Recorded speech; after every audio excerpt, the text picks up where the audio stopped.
반갑습니다. 초단기 영문법. 오늘은 그 첫 시간으로 문법의 단위 혹은 위기에 대한 이야기입니다. 먼저 문법의 단위라고 하니 도대체 무슨 이야기인가 하고 조금 낯설어하는 분들이 계실 텐데요. 조금 바꿔 이야기해보면 결국 문법을 학습하는 데 있어 어떤 순서라는 것이 있을까 하는 얘기죠. 그렇다면 가장 기본적으로 알아야 하는 문법 지식은 무엇일까요?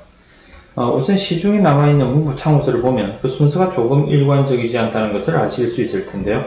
먼저 시중에 나와있는 A 문법 참고서의 목차입니다. 병렬구조, 능동수동, 분사, 관계대명사 이런 순서로 되어 있고요. 그리고 아주 오래전부터 영어 참고서의 고전이라 불릴 정도로 유명한 B 참고서의 목차입니다. 동사의 종류, 동사의 시제, 부정사, 동명사, 분사 등등의 순서로 이루어져 있습니다.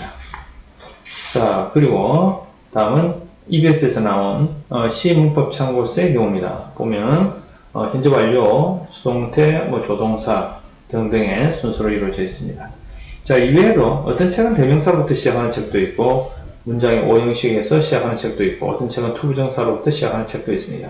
문제는 이것이죠. 문법 범주들을 학습하는 데 있어서 어떠한 범주에서 시작해도 어느 구조의 전체 체계를 이해하는 데 상관이 없는가 하는 점입니다. 단도직입적으로 말씀드리면 어느 구조에 대한 이해라는 측면에서 보자면 보다 효율적인 방법과 비효율적인 방법이 있습니다. 문법 학습은 학습 순서만 제대로 정해줘도 몇 배는 이해하기 쉬워진다는 얘기죠. 예를 들어서 투부정사에서 시작하는 문법책으로 학습을 한다고 해보겠습니다. 자, 그러면 문법 설명이 이런 설명이 주어질 수 있겠죠. 투부정사에는 명사적, 형사적, 부사적 용법이 있다. 주어, 목적, 보어로 쓰이면 명사적 용법이다. 당연히 문법을 처음 접하는 학생들의 반응은 명사가 그러면 도대체 뭐지? 형용사, 부사는 또 뭐지? 목적, 보어는 뭐지? 이런 반응이 되겠죠. 반면 어떤 학생들은 한 번 듣고도 아 그렇구나 이런 반응을 보일 수도 있습니다. 그런데 사실은 정확한 개념은 잘 모르면서 말이죠. 자, 이처럼 선행되어야 할 문법 지식을 가지고 있지 않다면 혹은 정확히 모르면서 대충 안다고 착각하게 되면 문법이 가면 갈수록 어렵게 느껴지고 도대체 무슨 말인지 알 수 없고 이것을 어떻게 활용해야 할지도 모르게 되는 겁니다. 따라서 보다 효율적인 문법 접근 방식은 가능한 가장 기본적인 문법의 단위에서부터 가장 복잡하고 상위에 있는 문법 단위로 순차적으로 접근하는 방식이 되겠죠. 그래서 오늘 할 이야기는 가장 기본적인 문법의 최소 단위와 최대 단위가 무엇일까 하는 얘기입니다. 일단 문법적으로 볼 때 통사론 엄격하게 얘기하면 통사론적으로 볼 때 얘기입니다만 어쨌든 간에 그냥 문법이라고 하겠습니다. 문법의 가장 작은 단위는 뭘까요? 했을 때 단어다. word라고 하는 단어고요. 자, 문법의 가장 큰 단위는 자, 문장이라고 보시면 됩니다. 그래서 문장보다도 큰 단위 문장의 주제나 문체에 대해서 다루는 문장론이라든지 문체론이라든지 이런 것들은 문법의 범위에 들어가는 것이 아니죠. 결국 문법이란 기껏해야 하나의 문장 내에서의 구조가 어떻게 되어 있는가를 다루는 것이라고 생각하시면 됩니다. 그런데 최소 단위, 최대 단위라고 이렇게 정했으니까 그 최소와 최대 사이에는 중간 단위들이 있겠죠. 이러한 것을 우리는 구와 절이라고 합니다. 자, 그렇다면 우리가 학습해야 할 단위에 대한 기준이 생겼습니다. 자, 어떤 순서가 될까 한번 생각해 볼까요? 일단 단어, 그 다음에 구, 절, 문장 이렇게 되겠죠. 앞에서 얘기했던 대로 자, 혹은 이 구와 절 사이에 작은 절, 즉 소절이라는 단위를 넣어서 단어, 구, 소절, 그 다음에 절, 문장과 같은 단위를 설정할 수도 있습니다. 문제는 이거죠. 그러니까 우리가 제일 작은 단위가 단어라고 했으니까 문법 학습의 가장 효율적인 출발점은 단어인데 단어가 아니라 구나 절에서 시작해서는 안 된다는 얘기입니다. 그냥 구나 절은 뭘까요 도대체? 구나 절이 뭐냐? 단어보다 큰 단위니까 적어도 단어 외에 이 둘이 가지는 공통점이 있을 겁니다. 자, 그게 뭘까요? 두 단어 이상이 결합한 거겠죠. 단어보다 크니까 당연한 얘기입니다. 그리고 결합해서 하나의 뭔가를 형성하는 것이다 했는데 이 뭔가가 뭘까 하면 나중에 품사를 이야기할 때 다시 한번 이야기를 하겠습니다. 일단 두 단어 이상이 결합해서 하나의 뭔가를 형성하는 거. 자, 이렇게만 일단 이해를 하고 넘어가죠. 자, 그런데 이제 구와 절 공통점이 이렇다고 할지라도 차이점이 있겠죠. 절이 구보다 큰 단위라는 이야기는 무슨 얘기입니까? 자, 어떤 차이점이 있을 텐데요. 일단 절에는 주어, 서술어 구조가 있습니다. 주술 관계라고 하는데요. 뭐 이렇게 생각하실 필요 없이 뭐가 뭐 한다라는 구조가 있으면 절, 그렇지 않으면 구라고 이해하시면 되죠. 자, 어쨌든 이처럼 문법 체계의 가장 기본적인 하위 단위는 단어입니다. 그죠? 그래서 문법이란 이러한 최하위 단위인 단어가 어떻게 최상위 단어인 문장을 형성해 가는 데 있어서 구, 절 이런 걸 통해서 문장까지 나아갈 수 있는가 이것을 살펴보는 겁니다. 그럼 문법의 출발점은 너무나 당연히 단어에서부터 시작하면 되겠죠. 만약 문법이 뭐가 뭔지 이해가 잘 안 된다. 어디서 시작해야 될지 잘 모르겠다고 하는 분들은 문법의 최소 단위인 단어의 개념, 아주 중요한 얘기입니다. 단어의 개념에서부터 학습하는 것이 당연히 합리적이다 이 얘기죠. 자, 그러면 이제 단어가 뭘까요? 얘기인데요. 자, 단어는 뭘까요? 그리고 영어에서 단어의 판별은 어떻게 할까요?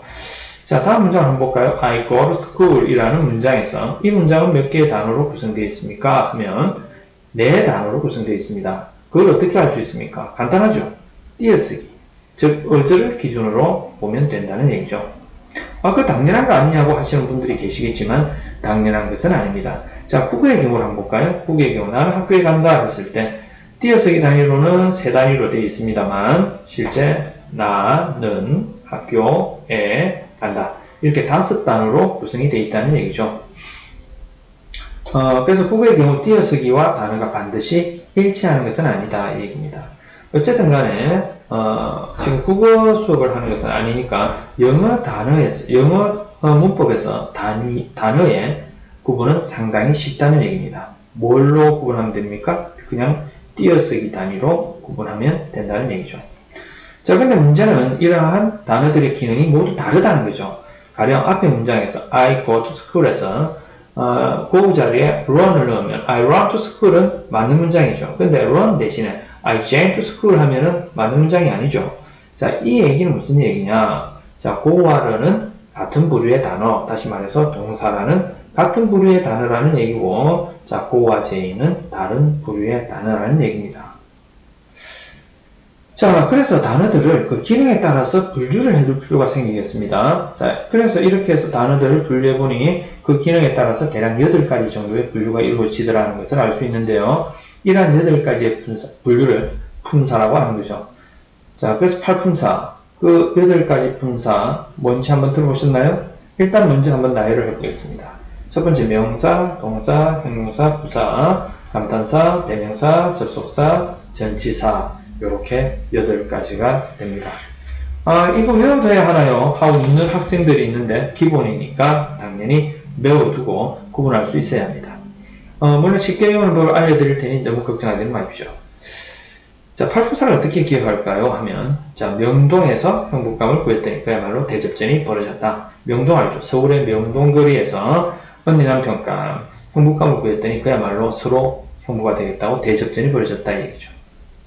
자, 다시 한번 명동 형부감 대접전, 명동 형부감 대접전. 자, 이렇게 기억하시면 되겠습니다. 자, 여기에서 앞에 4개 명동 형부를 우리는 의미를 전달하는 말이라 해서 의미어, 뒤에 있는 감대 접전 이 4개를 기능어라고 합니다. 문법적인 기능을 담당하고 있다는 얘기죠.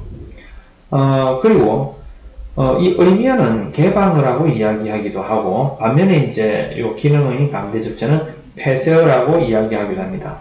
개방어인 폐쇄어는 무슨 얘기냐 하면 개방어라는 것은 외래어를 수용하거나 신조어를 제작하거나 합성어 등을 통해서 지금까지 알려져 있지 않거나 쓰이지 않은 어휘를 추가해서 확장할 수 있는 품사를 이야기하는 거고요. 폐쇄어란 새로운 어휘가 추가되기가 힘든 단어들을 말하는 겁니다. 참고로 영어 단어는 모두 몇 개가 되느냐 하면 옥스퍼드 영어 사전을 기준으로 보면 30만 3천여 개가 되는데요. 엄청나게 많죠. 근데 이 30만 3천여 개 뿐만 아니라 새마다 이제 추가되는 영어 사전에 추가되는 단어가 또 수천 수만 개가 됩니다. 그런데 이렇게 새로 추가되는 단어라든지 혹은 기존에 있는 단어들의 거의 대부분은 의미어라는 얘기죠. 명사, 동사, 형용사, 부사라는 의미어라는 얘기입니다.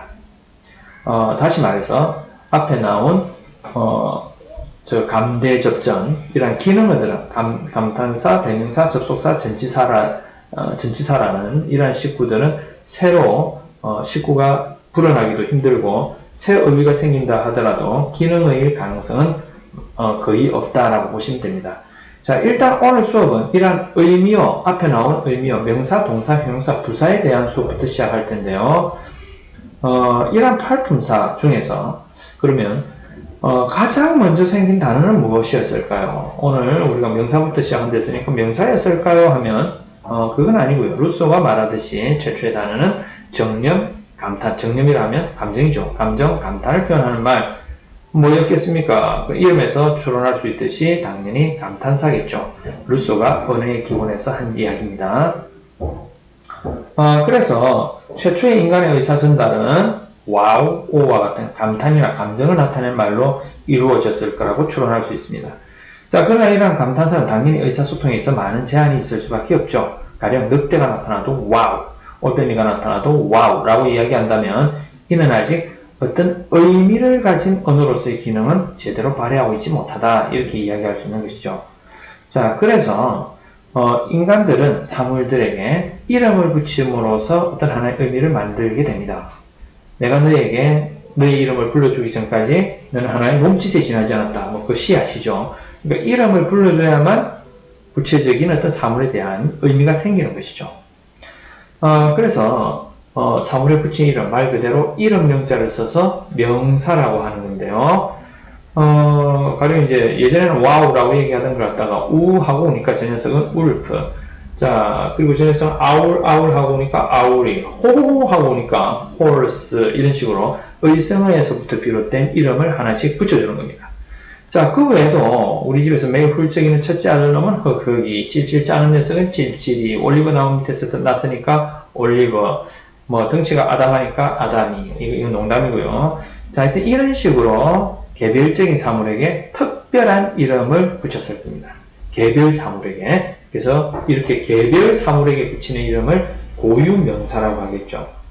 반면에 위에 말했던 울프, 아울, 홀스라는 것은 어떤 명사일까요? 하면 이것은 보통명사라고 합니다. 보통이란 말은 어렵게 생각하지 마시고 원래 보통, 영어의 common이란 말이 공통이라는 의미를 지니고 있습니다. 그러니까 공통명사라고 하면 되겠죠. 공통적으로 붙어있는 이름이라는 얘기입니다. 울프나 아울이나 홀스 이런 것들은 그 종 전체에게 붙어있는 이름이죠. 이 녀석도 울프, 저 녀석도 울프라고 얘기하는 거죠.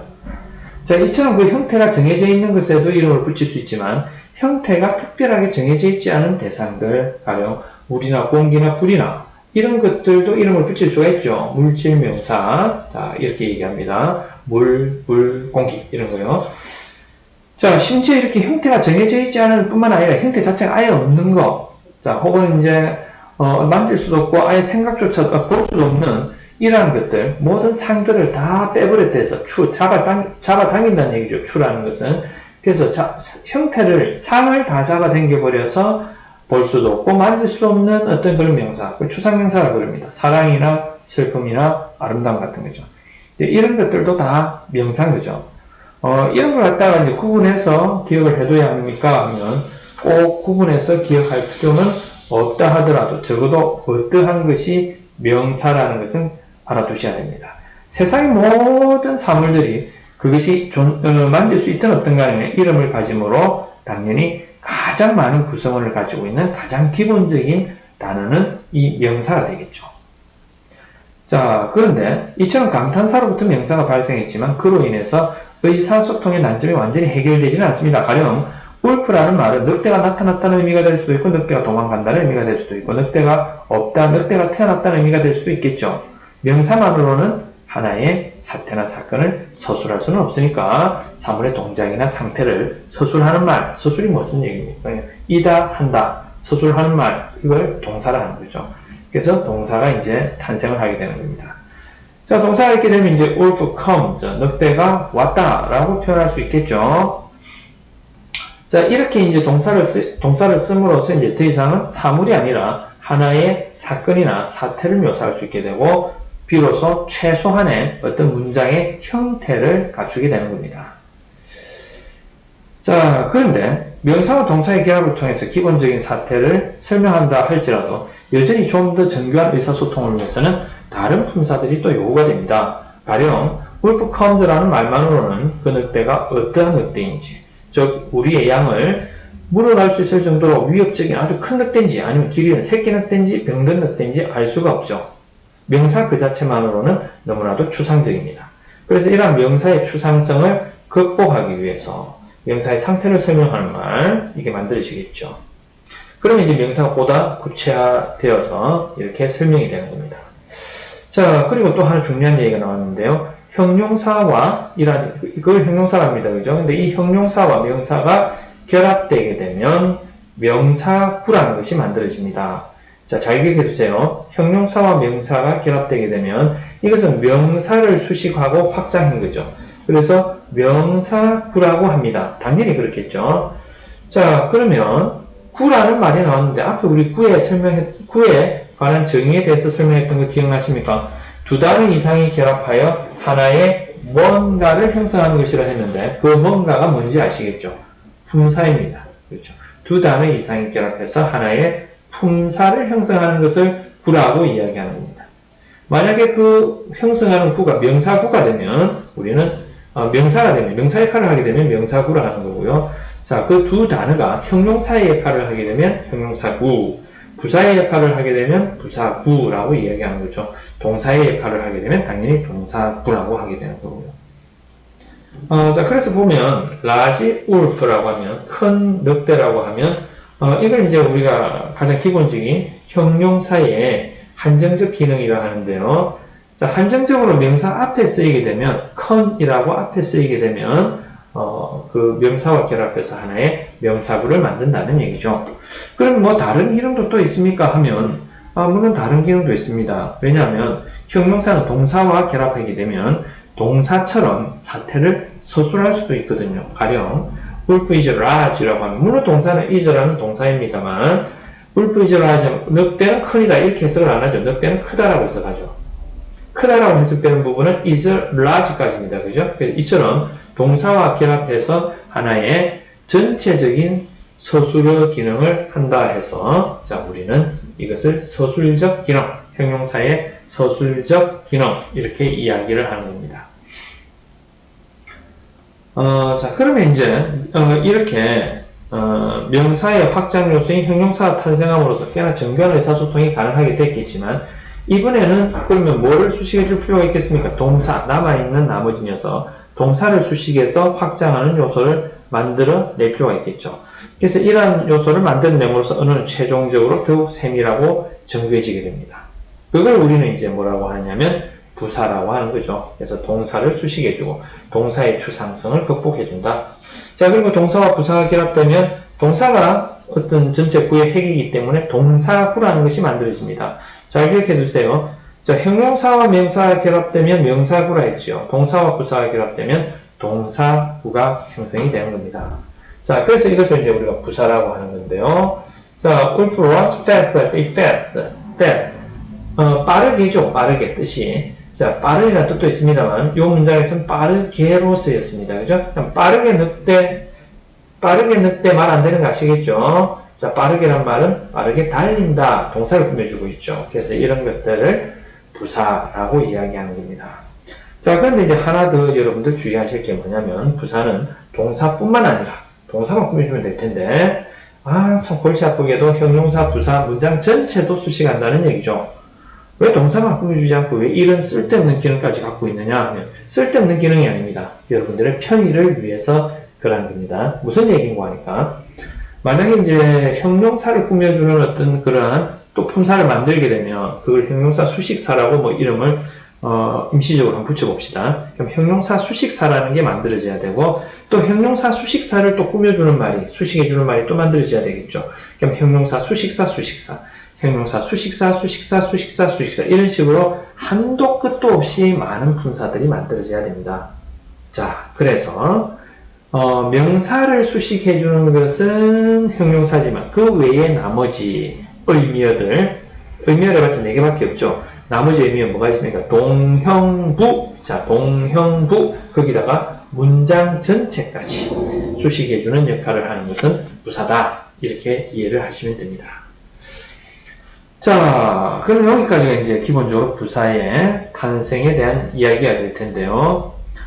이렇게 부사까지 만들어지고 나면 이제는 최초에 이제 우리가 어떤 늑대가 나타났을 때 와우 같은 감탄사밖에 사용하지 못하던 것이 이제는 재수없게도 오늘따라 그 매우 큰 늑대가 진짜로 빨리 달려오네. 뭐 이런 아주 복잡한 문장까지도 이제 결합할 수 있게 되는 겁니다. 자, 좀 전에 했던 말을 한번 영어로 한번 써볼까요? 자, Unfortunately, the very large wolf runs really fast 했습니다. 자, 여기에 보면 일단 중간에 슬래시가 두 개 되어 있는데요. 자, 그 앞부분은 이제 우리가 주부라고 하는, 주어 역할을 하는 주부라고 하는 거고요. 자, 뒷부분은 술부, 수로 역할을 하는 술부라고 합니다. 자, 그런데 이 각각의, 일단은 오늘 여기에서는 이 각각의 품사들을, 밑줄 친 각각 단어들의 품사들을 구분하는 게 문제니까, 자, 구분하실 수 있겠습니까? 그게 원활하게 되면 오늘 수업은 뭐 완벽하게 이해가 됐다고 볼 수 있는데요. 일단 잠시 포즈 버튼을 누르시고 각각의 단어들이 어떤 품사인지 한번 잘 생각해 보시기 바랍니다. 자, 잘 생각해 보셨습니까? 자, 그러면 하나씩 단어들의 품사를 한번 구분해 보겠습니다. 자, 먼저 첫 번째.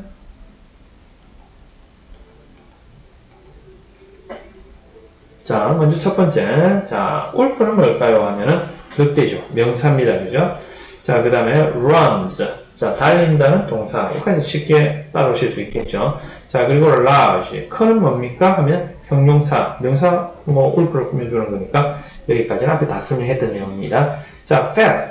빨리라는 것은 역시 부사. 동사 run를 수식해주는 거죠. 자, 그러면 very는 뭘까요? 매우는 누굴 꾸며주는 겁니까? 매우 늑대 아닌가 아시겠죠? 매우 늑대란 말은 말이 안 됩니다. 그죠? 매우 큰이라는 형용사를 꾸며주니까 부사가 될 테고요. 자, really라는 것은 진짜로 달린다 꾸며주는 거 아닙니다. 그죠? 진짜로 빨리를 꾸며주는 거죠. 빨리를 강조하는 말 아닙니까? 자, 그래서 진짜로 하는 녀석은 역시 똑같은 품사를 가진 자, fast를 꾸며주는 부사가 되겠죠. 자, 그리고 문장 맨 앞에 있는 unfortunately 이건 뭘까요? unfortunately 하는 것은 불행히도 하는 것은 뭐가 불행하다는 얘기입니까? 오늘따라 그 겁나게 큰 늑대가 진짜로 빨리 뛰어와가지고 내를 잡아먹으려 한다는 그 사태가 불행한 거죠. 그래서 문장 전체를 수식해주는 문두부사. 자, 문두부사 역시 부사입니다. 그러고 보니까 줄친 것 중에서 설명 안 되겠는데, 그게 뭐냐니까, 더죠, 더. 자, 더라는 것은 관사인데요. 관사. 관사는 팔품사 속에 안 들어갔지 않습니까? 이렇게 하는 학생들이 있는데, 요거는 따로 품사로 구분을 하지 않습니다. 왜냐하면, 이 관사라는 것은, 한정적인 기능만을 가진 특수한 형용사의 일종이라고 생각하시면 됩니다. 한정적이란 무슨 얘기냐 하면, 아까 앞에 나왔던 형용사의 기능 중에서 한정적, 서술적 두 가지 기능이 있었죠. large wolf 할 때 large는 한정적인 거고 또 wolf is large 동사와 같이 쓰였을 때 자, 그것은 우리가 서술적이라고 했습니다. 자, 그래서 이 the라는 것은 the wolf 하고 명사 앞에 쓸 수는 있지만 저 늑대하고 wolf is the 이렇게 쓸 수는 없다는 얘기죠. 늑대는 저다 이런 식으로 쓸 수는 없다는 얘기입니다. 그래서 한정적인 기능만을 가진 특수한 형용사의 일종이다. 그래서 따로 품사 구분을 하지 않는다. 이 얘기죠. 자, 오늘 얘기는 여기까지일 텐데요. 총 정리를 한번 해보겠습니다. 그러면 오늘 했던 내용을. 자, 먼저 명사는 뭐였습니까? 사물의 이름을 나타내는 단어. 자, 둘째 동사는 사물의 동작이나 상태를 서술. 자, 그래서 우리 서술이란 말이 어려우면 뭐 이다, 뭐뭐 한다 라고 이해하면 된다 그랬죠. 자, 형용사는 명사의 상태를 설명하는 단어. 그리고 중요하게 명사와 결합해서 명사구를 만든다. 자, 부사는 동사, 형용사, 부사, 문장 전체를 수식하는 단어. 물론 기본적인 역할은 동사와 결합해서 동사구를 만드는 역할을 한다. 자, 다시 한번 정리해보면 이 얘기입니다. 명사와 동사를 결합해서 기본적인 문장을 만든다 했죠. 형용사와 명사는 명사구를 만든다 했고요. 동사와 부사는 동사구를 만든다 했습니다. 자, 이상으로 오늘 문법의 단위, 자, 다시 말해서 단어와 의미에 대한 수업을 마무리하겠습니다. 다음 강의는 나머지 품사, 즉 기능어에 대한 이야기인데요. 감대 접전 있었죠. 기능어에 대한 이야기인데요. 강의 듣기 전에, 다음 강의를 듣기 전에 반드시 이번 강의 내용 천천히 복습을 해주시고 문제가 없다 할 때 다음 강의를 들어주시기 바랍니다. 이상 시청해 주셔서 감사합니다.